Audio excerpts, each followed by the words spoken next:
Live from downtown Detroit, Local 4 News at 5 starts now. A suburban police sergeant in big trouble for on-the-job behavior catches a surprise break in court this afternoon. We got rid of the rain for a while, but it is back, and it is coming back multiple times this week. Find out how much to expect. All right, Ben, but we're going to begin with a manhunt underway after police say this man held a knife to the throat of a 7-year-old during an attempted robbery in a Meijer parking lot. A mother and her young daughter were coming out of the store yesterday at 1:45 in the afternoon when that attack happened. Let's get to Rob Maloney, who's live in Pittsfield Township, where the hunt is on for this suspect, and I guess they believe he lives in the area, Rod. Yeah, Devin, his last known address was Ypsilanti Township, but he's also been to prison. The State Department of Corrections says that he is a parole absconder, which means that he violated his parole. And in the meantime, Pittsfield Township police want to get him off the street because they don't want something like this to happen again. Let's take another closer look at 57-year-old Melvin Francis Sroof Jr. This is the man Pittsfield Township police want your help to find. He's wanted for assault with intent to murder, armed robbery, attempted abduction for what happened here at the Meijer store on Carpenter Road in Pittsfield Township. Police say he approached a 35-year-old mother and her 7-year-old daughter yesterday as they were packing groceries into their car. Police say Sroof approached them, grabbed the little girl, and held a large knife to her throat. He then demanded the mother get into her vehicle or he'd kill the little girl. This, of course, caught everyone's attention in the area, and witnesses began hollering at the suspect. In a flash, the mother and daughter were able to get away safely, but Sroof, police say, did manage to grab the woman's wallet from the shopping cart and ran away on foot. The Pittsfield Police Canine Unit tracked his path near Carpenter Road, and that's where they were able to find some of the woman's wallet contents. Needless to say, the scary confrontation is sending a shockwave throughout this community. I mean, that's pretty scary. That makes me pretty scared. Yeah. Especially being a single woman who is trying to make it on her own. Well, it's upsetting anywhere, but I mean, that's not heard of happening around here, usually. This is Sroof's Michigan Department of Corrections booking photo taken early last year. He has a long history of breaking and entering, forgery, and home invasion. But there's one other conviction that has police deeply concerned, and that is resisting arrest. And so what police are saying is if you see Sroof, to call the Pittsfield Township Police Department, call 911, let the police handle this. They don't want you personally intervening. Back to you, Doug. Well, Rod, was store security, though, involved at all in this? Well, they were immediately alerted and came out and assisted the family after the fact. And were decidedly a part of this. And the fact that there were a lot of people around, including security, probably made for a quick getaway for this guy, yeah. And made so that the mother and child could actually get away safely. Yeah, it's down. All right, Rod. In Shelby Township, investigators are on scene trying to figure out what caused an apartment fire that critically hurt 2 people. Take a look here. This is video of that scene from Sky 4. The fire broke out this afternoon at the Vista Lake Apartments on Shelby Road between 24 and 25 Mile. 2 adults were pulled from the fire and rushed to the hospital. Our other top story at this hour, a Melvindale police sergeant pleading no contest to a charge of willful neglect of duty. Sergeant Matthew Furman made the plea during an arraignment this afternoon.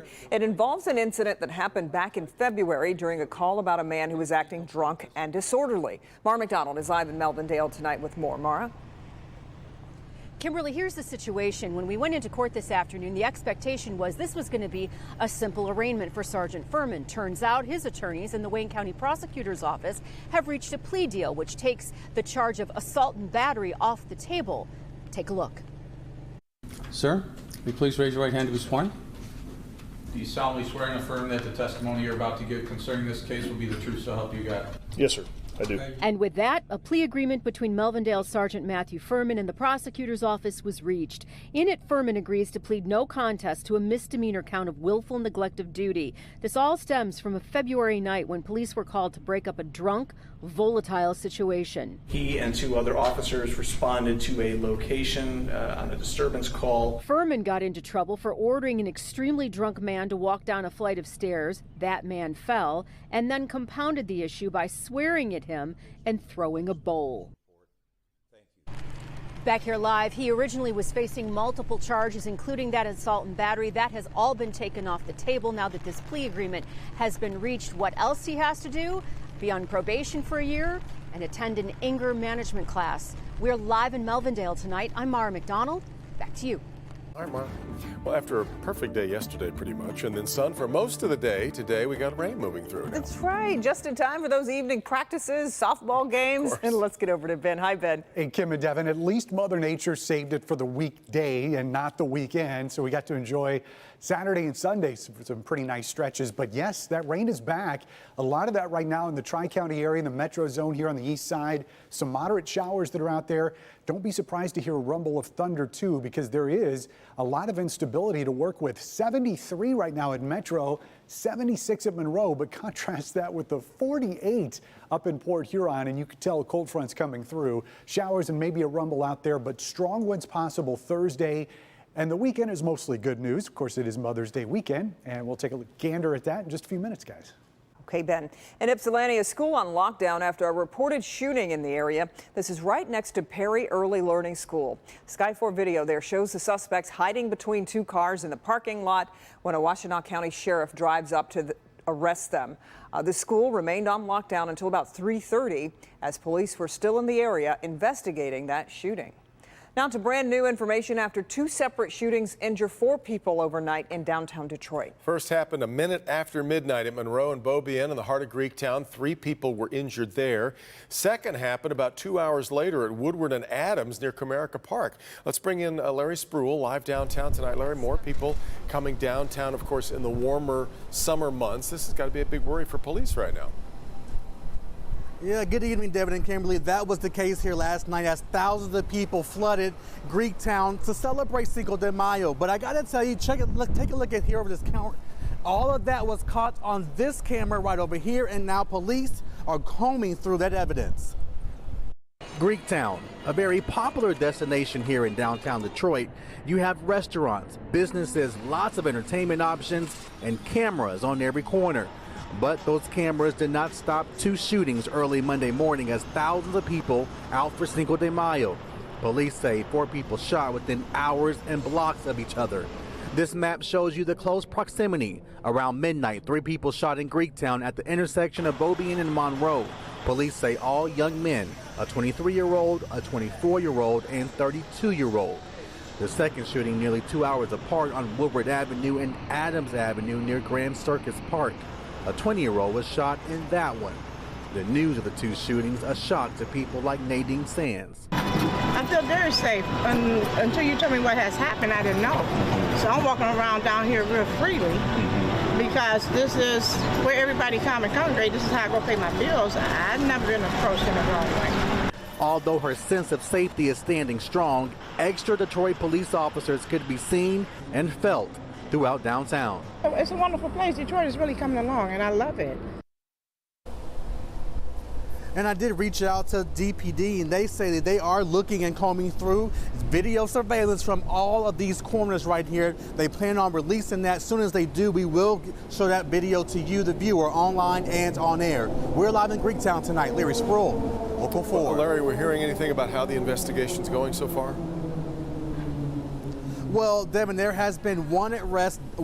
That is from the suspect in the shooting that happened just down the street from here, near off of Woodward. As far as this shooting over here, they do not have a suspect at this time. They have a very few details as far as a description. They just know that he was wearing a blue hoodie and white tennis shoes. Devin? Hopefully that video will help. All right, Larry. All right, well, fans of the royal family everywhere are celebrating the birth of a new royal baby. Prince Harry and his American-born wife, Meghan, greeted a healthy baby boy today. Right. Harry announced the birth himself, saying they're still considering what to name him. Kiera Simmons reports from Windsor, England.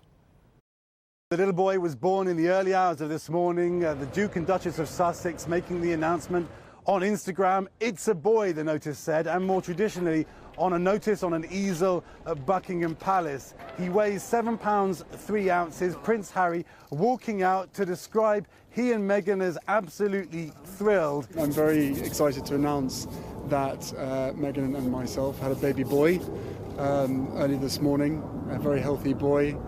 Mother and baby are doing incredibly well. It's been the most amazing experience I could ever possibly imagine. The Queen, Prince Charles, Prince William, members of Princess Diana's family have all been told of the birth. They were told actually before the announcement was made. This little thing is absolutely to die for, so I'm just over the moon.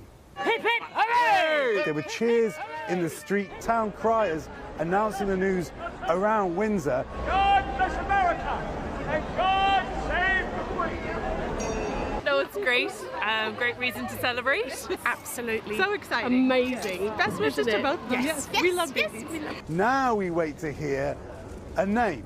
The baby's a little bit overdue, so we've had a little bit of time to think about it, but yeah, we're still, that's the next bit. Keir Simmons, NBC News, Windsor. There's always Basil, Prince Basil. That's it. Got I nice think that's a ring to great it, don't you name. think? Harry and Meghan expected to show the baby off on the grounds of Windsor Castle in the next couple of days. Looking forward to We'll it. see. Yep. Much more to come here at 5, including defender Kevin Dietz.